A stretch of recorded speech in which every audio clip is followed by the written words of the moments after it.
Hey guys, what's up? lightboltjoe here. Today we're going to discuss the 5th book in the Vampirates book series by Justin Sumper, Empire of Night. We're going to do a summary. We're going to talk about some things. I'm going to talk to Justin directly. But let's start out with this cover, alright?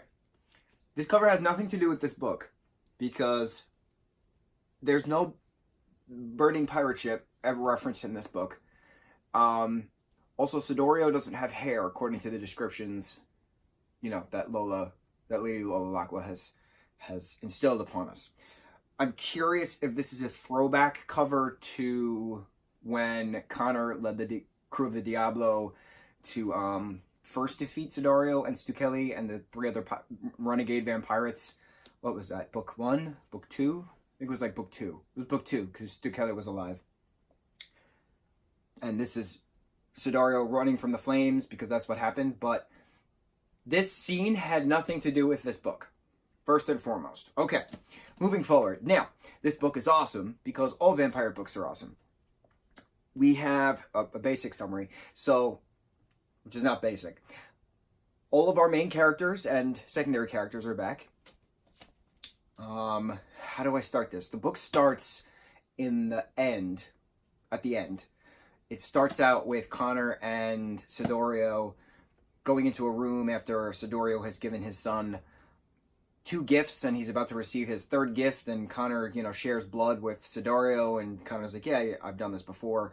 So, reading this, you're like, wait a minute, what happened? I missed stuff. When did Connor first take blood and all this stuff? And then, once the prologue leaves on a cliffhanger, then it says 6 weeks earlier, and then you're like, oh, so now it's going to explain what happened within those last 6 weeks. So the basic premise of this book is a very calm book, if that makes any sense to say, up until the very, very end, because it's a very simple. Sidorio and Lady Lola Lockwood are a newly married couple, right? Lola is back from the dead because Sidorio reattached her severed head because she is a special vampire. Remember I said, it's not going to be really a basic outline of what was happening? So we end the 4th book with Connor decapitating Lola at the wedding of Sidorio and Lola, right? But because she is a special kind of vampire, she has some form of witchcraft within her. It's not specifically referenced, but she does know magic. So the assumption is that she had some kind of protection spell on her, and that's why her tendons, her ligaments, her arteries, her veins were able to reattach when Sidorio, solemnly crying hysterically, puts her head next to her body and she comes back to life, and he's like, no, demons, no, stop haunting me, let me mourn in peace. And then she's like, my dear husband, or something to that extent, why would I ever lose you? It was so poetic, but it was at this moment where you're like, oh damn, witchcraft is a thing within the vampire world, but we knew that because Lola made that maelstrom that, John Coe and the two I was going to say cadets, the 2 students at Pirate Academy, were trapped in and then killed on the Vagabond. But you have the voodoo priestess introduced when we get the backstory of how Sidorio impregnated Sally. Oh my god, I couldn't remember her name. The twins' parents. Connor and Grace's Tempest's biological mother. Sidorio is their biological father. Dexter is the father who raised them. Lola is the now stepmother of the 2 twins. So Lola's back from the dead. Her and Sidorio are all set to run the Empire of Night, right? Because they're both the villains, quote unquote. And Lola wants to make amends with her stepchildren because she knows the power of vampires, and she knows that they can actually destroy them. But she knows that they're very important when it comes to their physical attributes, when it comes to their emotional attributes, when it comes to their metaphysical attributes. So she wants them on the same team as the Empire of Night, the same team as the Blood Captain ship, and the same team as the Vagabond ship. So that way, when all forces are together, they can fight the pirates, the Pirate Federation as a whole. They can fight the newly declared Nocturnals, which was the original pirate ship, led by the captain, who now Mucho is now in charge of temporarily. Mucho from the Sanctuary, the vampire guru. So like I said, a lot's going on. Who's going to what side and stuff like that. But it's interesting because it's a basic plot point where father and stepmother want to welcome the children, the long-lost children, the long-lost heirs of this empire into their care, into a family.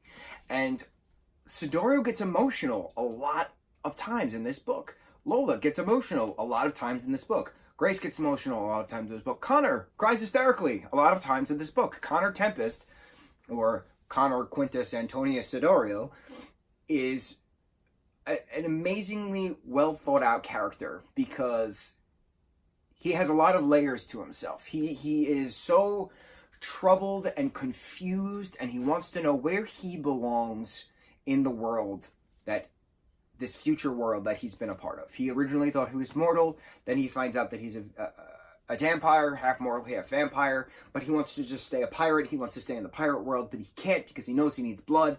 It's this thing that he just has all these inner turmoils, and everyone at some point has these inner conflicts with themselves.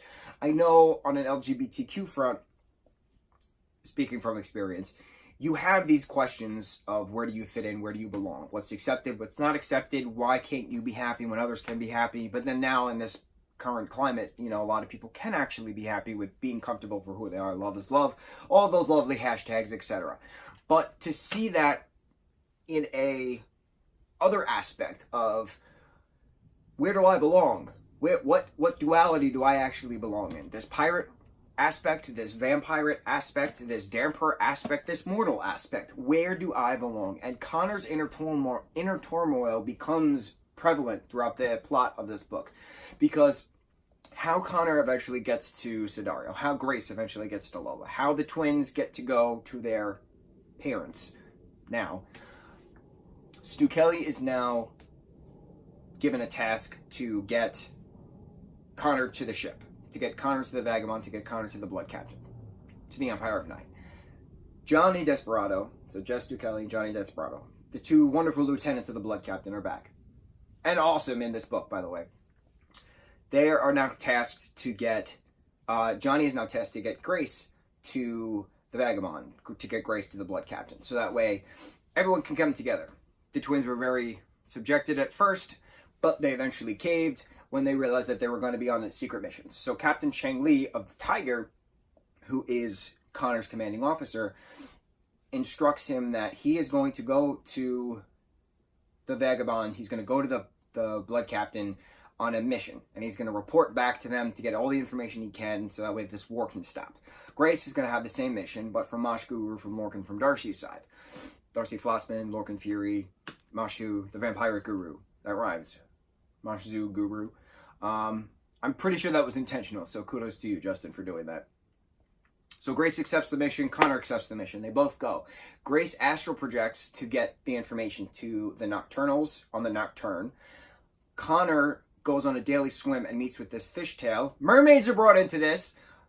He meets with this fishtail named Callie, so that way Callie can report to Jacoby and Jasmine, who are the second in command to Cheng Li of the Tiger, and then Jasmine and Jacoby take that information to Cheng Li, etc., etc. So there's 3 pirate ships of the Pirate Federation that are attacked and seized by the Empire of Night, by the Vagabond, and by the Blood Captain during the course of this.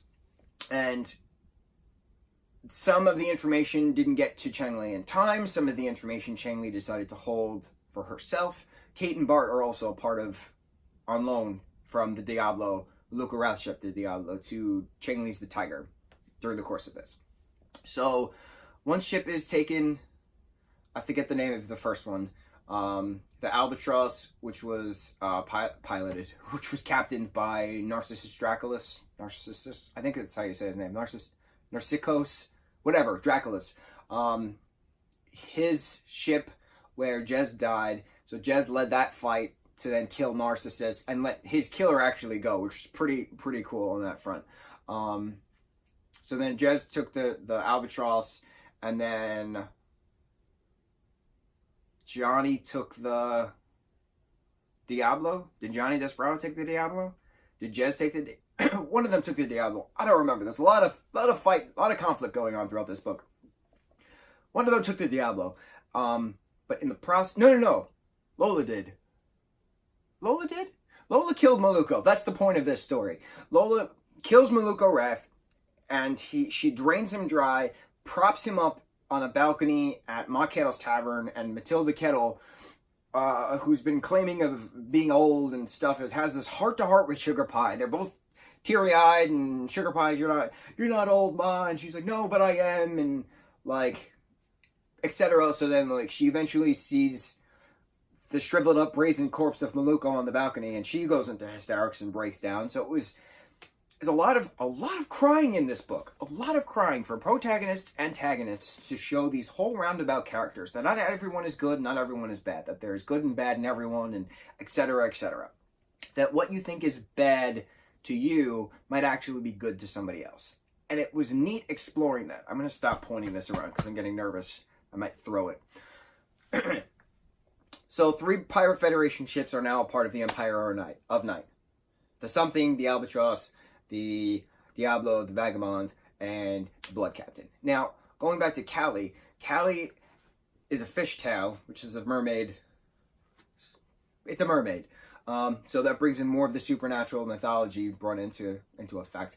And Callie kept saying to Connor that she's kind of offended that he doesn't remember her. And he doesn't remember her, meeting her in the past. Now, Callie met Connor, Jez, and Bart when they had that drunken three Buccaneer adventure on, what's the name of it? De La Marina something? Cala? I don't remember. They had to leave from the Diablo, and they had a drunken adventure, and then that's why Moonshine is always resentful against Connor. So we'll find out in book 6 what Moonshine's vendetta is. Hopefully, if that's a loose end that needs to be tied, of why Moonshine is so against Connor, and why Callie was in love with Bart and never actually got to be a part of that fishtail human relationship. So Connor goes through a lot of changes. Grace goes through a lot of changes. Both are a part of the... Grace is primarily on the Vagabond with Lola and her Blackheart winery crew. Connor is pretty much... Get all choked up. Connor is pretty much on the Blood Captain with Sidorio, Jez, Johnny, and their crew. Also introducing a new lieutenant, Obsidian Dark, who's very cold and all frontish, and Sidorio loves him. So they have this thing called Tiffin, which is just like a fancy dinnerish kind of thing, and Grace and Connor are the only ones that actually eat food. But as the story progresses, we learn that Sidorio and Lola's teams are hiding blood in the food that Connor and Grace are eating, so that way their blood hunger starts to rise, so that way they become the pure vampires that they are truly meant to be. And then eventually the two twins figure this out, and then they both get that blood hunger. So then Grace always goes off on rides with Johnny, who's an awesome character. Again, another one who gets teary-eyed, even though he's a badass. Beautiful rodeo cowboy that he is, Johnny Desperado, the ranchero. Johnny and Grace eventually have some blood. Connor eventually has some blood. Sidorio gives him some blood in that very first prologue of the book. Grace almost kills a girl to get blood, but she doesn't. A lot changes in these books, and I love Grace's character in this book compared to the other 4, because she is just so whiny and needy and full of questions, and she's too quizzical when it comes to finding out everything at the exact moment. That some things are meant to be learned over time, but she wants it now. She's like Veruca Salt and Willy Wonka and the Chocolate Factory, Charlie and the Chocolate Factory. But Daddy, I want it now. That's Grace. That's Grace Tempest. But Grace Tempest in this book, badass Grace Tempest. Like, Grace Tempest took blood and finally became the bitch she was destined to become. That's what that came out as. Which is fun saying. So she was very standoffish against certain characters. She was very defensive. She was like, I'm allowed to have fun. I can do this because I can.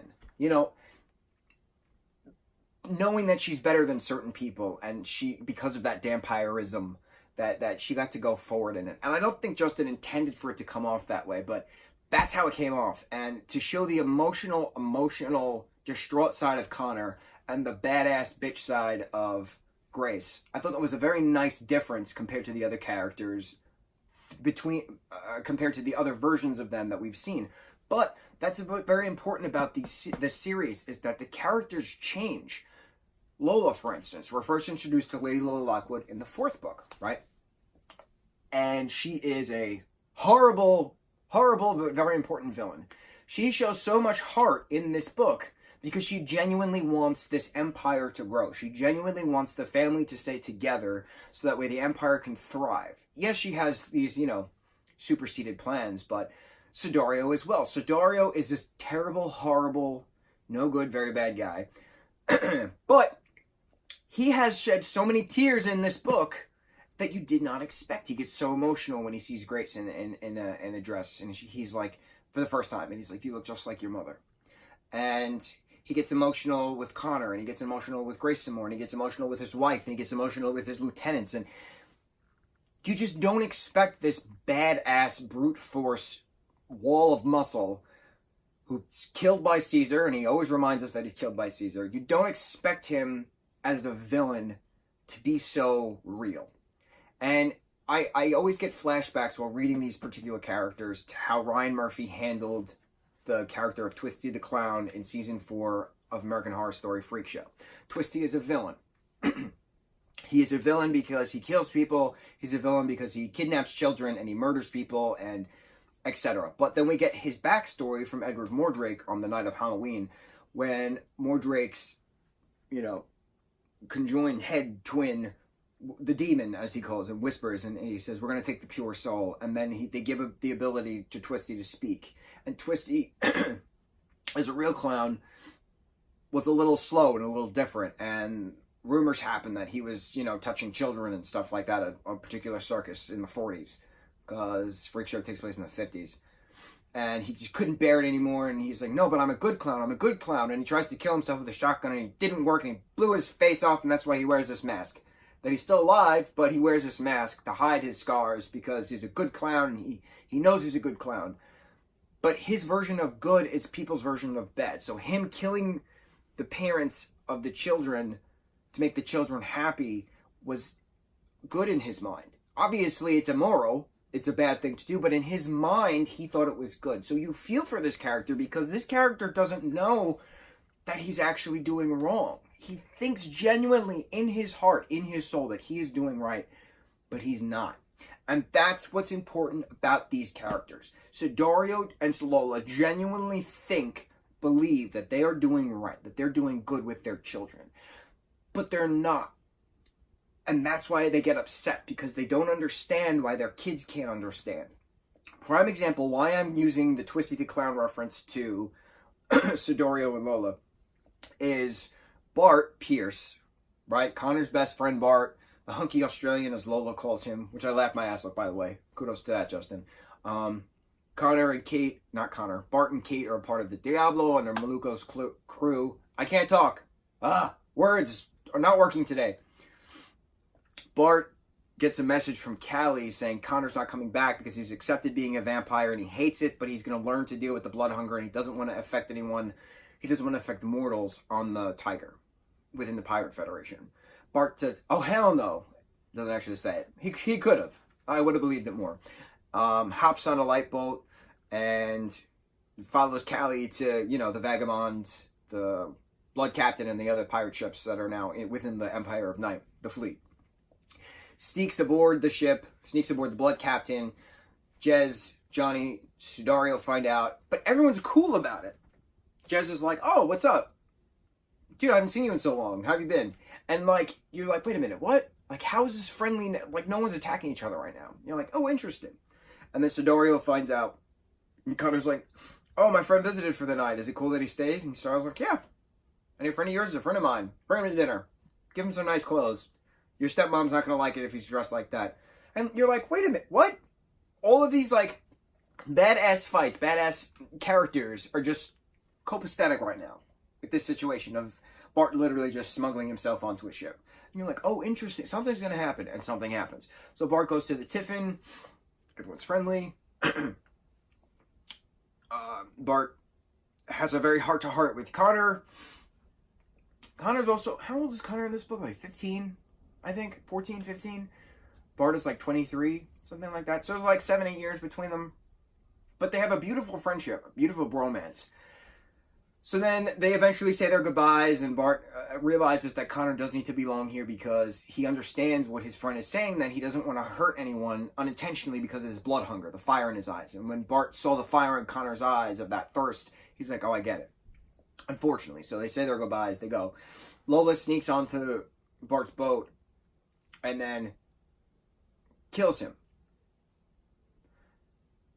Connor's third gift, because Sidoro is giving him 3 gifts that we are introduced to the prologue. So at the end of the book, the third gift is Bart's dead body in a cabin. And Sidoro says, listen, I know you've been down. I saw how happy you were when your friend was here. I want to sire him. I want to bring him back to life for you. And I'm going to do this, and you're going to be happy. And I can't wait to show you how much I love you because I want you to be happy. And again, this goes to the twisty mentality, which is funny saying it's twisted, but it's twisty. Sidoro and Lola genuinely thought they were doing good by killing Bart to sire him to become a vampire. So the 3 Buccaneers can live eternal forever, right? Johnny becomes the 4th Buccaneer. And Connor's freaking to freak out because of a very impassionate speech that he gave at a tavern at the beginning of the book when Bart was saying, listen, if I'm ever dead, if I'm ever killed, bury me deep within that ocean so no damn vampirates can ever get me and sire me back because that's the worst death imaginable. Something to that extent. And Connor needed to honor his best friend's wishes. And he freaks the freak out on Lola and Sidoro, who are just so genuinely confused why their son is not happy with the gift of immortality for his best friend. And you get it. You're like, oh my, I get it. Like, I see what's happening here. There's 2 sides of this story. There's 2 sides to every story. And the way Justin writes is so poetic because you get the full story. There is no secrets. There's no hidden messages. There's no silver linings in this particular section of the story. That what you need to know is right in front of you. You have 3 characters fighting over a dead Australian. 2 of them, the villains of the book, quote unquote, are genuinely confused why their son, the protagonist, does not appreciate this gift of life for their friend because they want him to be happy. They did not maliciously kill him. They did not say, the hell with this mortal of yours. No. They wanted to help Connor. And Connor did not want that help. Connor wanted to honor his friend's wishes of death. And Connor needed to fight for the right of his now dead friend to instill that right was allowed to happen, that Connor was going to bury Bart after Bart was going to, propose to Kate once he got back to the ship. This didn't happen.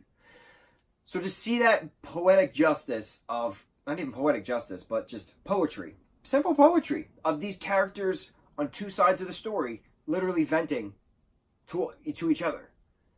You don't see that. You don't see that in literature. Whether it's fiction, whether it's nonfiction, you do not see both sides of the story being so eloquently put into play as you read it. It's mind-blowing. Absolutely mind-blowing. Thank you, Justin. So, towards the very end of the book, you have Obsidian Dark, who's the lieutenant that Sidoro really likes, and he wants to promote to a captain of one of the vessels at some point. Obsidian Dark is leading the Diablo, the vampire crew on the Diablo, to attack the Tiger. But, lo and behold, Chang Li had a new alliance with Lorcan Fury, which was behind the scenes, and I really wish, when this becomes a TV series, that needs to be an episode, a part of an episode, because Chang Li and Lorcan are a dynamic duo together, and they're awesome. They're such badass, strong leaders that they need to interact more. I need to see them interact more. I honestly did not like that their interaction was behind the scenes. Didn't like it. The Nocturnals, led by Lorcan Fury's attack strategy, met with Cutlass Kate, on the Tiger to form an alliance to defeat the renegade Vampirates, right? So that's the very end of the book, the fight. So you have the Diablo crash into the Tiger, lower the 3 wishes, which is the bridges, so that way the fight can begin. Then eventually, Obsidian Dark reveals himself to be the captain of the Nocturne, of the Nocturne, who's always been the captain this entire time, and who's finally come back from healing. which is such a beautiful twist. Did not see that coming. And then the Nocturne comes. So you get the 3 boats intertwined, 3 ships. You get the 3 bridges, 3 wishes from the Diablo onto the Tiger. You have the bridge from the Nocturne onto the Tiger as well. So the Nocturnals join the Tigers. Tigers? That joins the Tigers to fight against the Vampirates of the Diablo. Perfect. Beautiful. And it was cool because you had one paragraph of 2 characters fighting. You had another paragraph of another characters fighting. You had Jasmine and Bo Yin fighting Vampirates at one point. You had Obsidian Dark reveal himself to Cheng Li at one point. You have Johnny and Grace and Lorcan fighting at some point. You have Stu Kelly and Jacoby fighting at one point. But now this is where I need to call you out, Justin. And I know you watch these videos, and because we talk here and there. You know, social media is quite key, whether it's Instagram, Facebook, Twitter. I appreciate asking you questions. I appreciate you responding to them. I love your input. I love your feedback. And I know you love my input and my feedback too. And I need to call you out on something. And I specifically bookmarked pages. Okay. So, chapter 43, right? Truth and Consequences, on page 465, right? You write, back on the deck of the Diablo, Johnny's and Lorcan's swords met once more, right? But that's wrong, because on page 452, you write, as Stu Kelly traded blows with Jacoby on the deck of the Diablo, he couldn't help being impressed by the young pirate's flair. I know you meant on page 465 to write back on the deck of the Tiger, because Johnny, Lorcan, and Grace were fighting on the Tiger throughout this massive fight at the end. And you specifically mentioned that Stu Kelly and Jacoby ran over to the side of the Diablo because nobody was over there. Everyone was fighting on the Tiger. I know you meant the Tiger, but you wrote Diablo. So that's what I just got to call you out on it. Page 465, you wrote the Diablo when it should have said the Tiger. Okay. Enough of me being a super critic on that. All is forgiven. I just want you to open a book that you have on your bookshelf and go, holy crap, he was right. All right? I noticed it, and I laughed, and I was like, oh, he didn't mean to do that. So, the story ends, this particular story ends with Connor burying Bart in the ocean floor. One of his vampire abilities is to hold his breath really long, to heal fast, extra strength, no more vertigo. So he's been embracing that vampire side. Him and Callie the fishtail bring Bart underwater, say some words, say a prayer, bury him. Good to go. Not good to go. Bart's dead, but Connor's crying hysterically. All right. So Grace joins up with the Nocturnals, and the book ends with the crew of the Tiger and the Nocturne together watching the Diablo go. But Jacoby is still on the ship of the Diablo. See, that's the other thing why your little screw up over here. Because you specifically mentioned Jacoby is still on the ship of the Diablo while the Diablo's retreating, in defeat for this particular battle. And that we see him with blood all over his shirt, but we don't know if he's a living dead, a vampire who was just sired, if he's just wounded and he's used as bait. We don't know this yet. We'll learn it eventually, but we don't know this yet. So, I love Jacoby. Jacoby's a great character. The only thing that annoyed me the most, to be completely honest, of the entire book, was Connor and Jasmine had that little fling, that little kissing adventure in Landau in the last book. And she still is in a relationship with Jacoby throughout this book. And Connor's still upset about it. And I feel for my boy Connor. And I'm like, man, Connor, like, why do you like this girl? Like, she's a slut. She's still playing you. That's not cool. I don't really like Jasmine as a character, to be completely honest. I don't know if I'm supposed to like her, but I don't like her. Because you do not play with Connor's emotions for quite some time.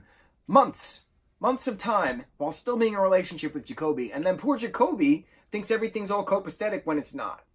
I don't like that little love triangle. It's not cool. I'm assuming it was intentional to get those kinds of reactions. So job well done writing on that, Justin. But I don't like Jasmine. I don't like Jasmine. She's a tramp. Plainly, I'm going to say it. She a tramp. What else? What else do we need to know? We get a little bit of Lola's backstory of her being associated with Cleopatra, but Some kind of horse mark is on her face. That's why she put a horse hoof was somehow associated with her death, and that's why the black heart is on her face. But we don't go into the full details of her death. Sidoriyo always talks about how Caesar killed him, but Lola doesn't like talking about it, which is fine. But at the very end of the book, Sidoriyo is very upset and melancholy, and Lola's trying to cheer him up, and he's like, my children abandoned me, and blah, blah, this and that, and they're not going to inherit the empire. And she's like, but that's not the only children you have. And he's like, no, but that is the only children I have. Turns out she's pregnant with twins. And you're like, but how do two living zombies who are over 1,500, no, more than that, 2,500? Roughly 2,500 years old. A little more than that. 3,000 years old.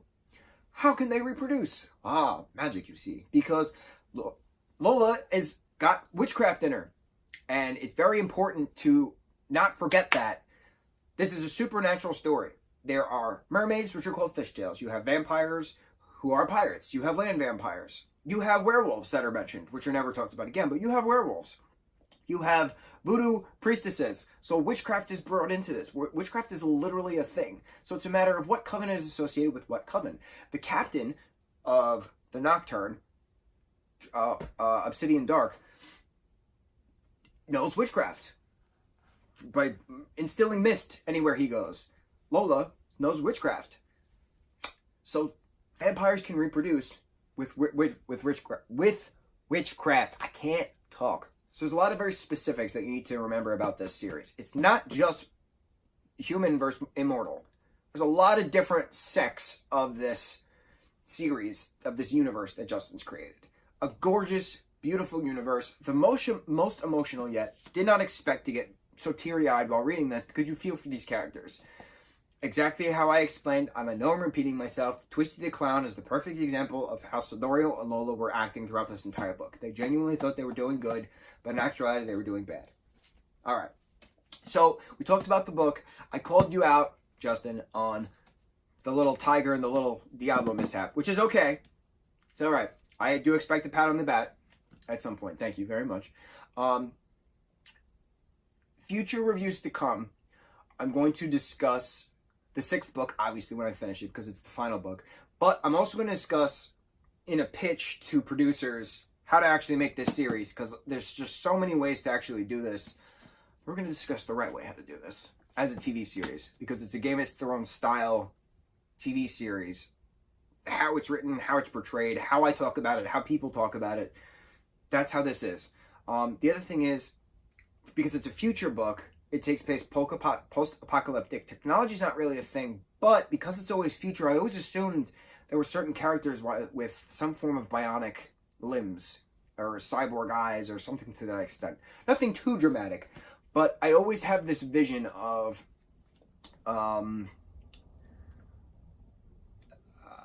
like future steampunk, if that makes any sense, like, but with a gothic flair.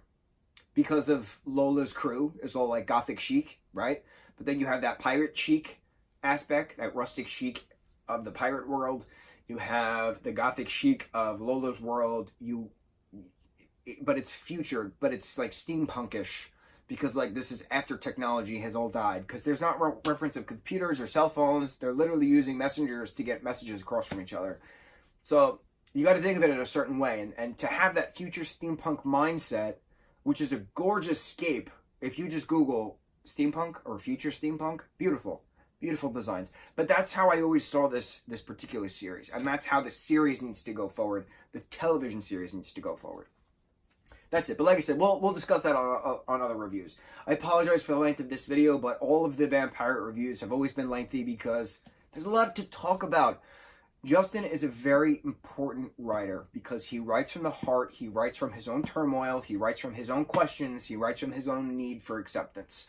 And you see that within these characters. You see his struggles, his past struggles, through these characters. You see his will, his desire, his wants, his needs, his loves, his hates, his likes, his dislikes.